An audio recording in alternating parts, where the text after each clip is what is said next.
வணக்கம். இந்தியாவில் NSC பிஎஸ்சின்னு 2 stock exchanges இருக்கிறது நம்ம எல்லாருக்கும் தெரியும். ஆனால் இந்தியாவில் இன்னொரு நேஷனல் லெவல் ஸ்டாக் எக்ஸ்சேஞ்ச் இருக்குன்னு யாருக்கா தெரியுமா? Yes, metropolitan stock exchange, MSC அப்படின்னு அதை சொல்லுவோம்.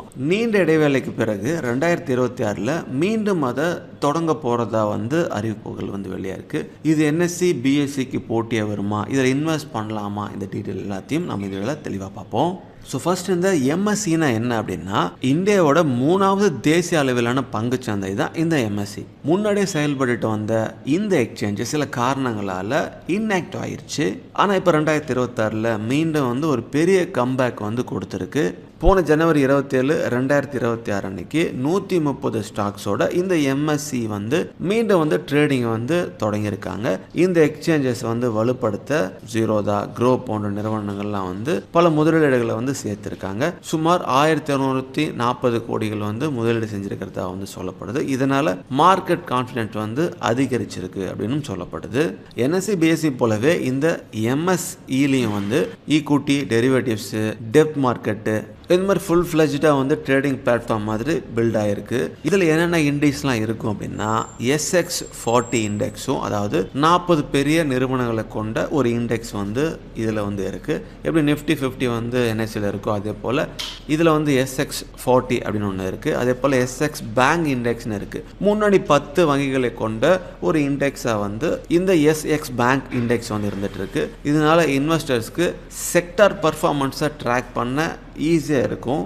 முக்கிய பங்குதாரர்கள் இந்த எக்ஸ்சேஞ்சில் ஸ்டேக் வச்சிருக்கிற பெரிய நிறுவனங்கள் என்ன அப்படின்னா, SBI, state bank of India, அப்புறம் bank of Baroda, MCX, multi community exchanges. இது இந்த எக்ஸ்சேஞ்சுக்கு ஒரு கிரெடிபிலிட்டியை தர ஒரு முக்கியமான விஷயமா இருக்குது. இந்த எக்ஸ்சேஞ்சோடைய unlisted share price and market depth என்ன அப்படின்னு நம்ம பார்ப்போம். எம்எஸ்சியோடைய அன்லிஸ்டட் ஷேர் ப்ரைஸ் 5.33 பைசாலேருந்து 5.990 அந்த நிலவரப்படி இருக்குது 2026. இது எஸ்டிமேட்டட் மார்க்கெட் கேப் 6000 கோடியாக இருந்துட்டு இருக்கு. இது இன்னும் லிஸ்டட் கம்பெனி இல்லாததுனால அன்லிஸ்டட் மார்க்கெட்டில் தான் ட்ரேட் ஆகிட்டு இருக்கு. இப்போ ரொம்ப முக்கியமாக இது என்எஸ்சி பிஎஸ்சிக்கு போட்டி அப்படின்னா, என்எஸ்சி பிஎஸ்சி இந்தியாவோடைய ஒரு முக்கியமான டாமினன்ட் எக்ஸ்சேஞ்சஸ் இருந்துட்டு இருக்கு. ஆனால் அந்த எம்எஸ்சி இப்போ தான் மறுபடியும் ஆக்டிவ் ஆகிருக்கு. ஸோ ப்ரோக்கரேஜோடைய காம்படிஷனு, நியூ ப்ராடக்ட் இன்னோவேஷனு, இன்வெஸ்டருடைய ஃப்ரெண்ட்லி பாலிசி இதெல்லாம் கரெக்டாக அமைஞ்சிச்சு அப்படின்னா ஃப்யூச்சரில் ஸ்ட்ராங்கான ஆல்டர்னேட்டிவாக வர வாய்ப்புகளாக இருக்கும். ஸோ ரொம்ப சிம்பிளாக சொல்லணும் அப்படின்னா, எம்எஸ்சி கம்பேக் கொடுத்துருக்க இந்தியாவோட 3வது நேஷனல் ஸ்டாக் எக்ஸ்சேஞ்சு.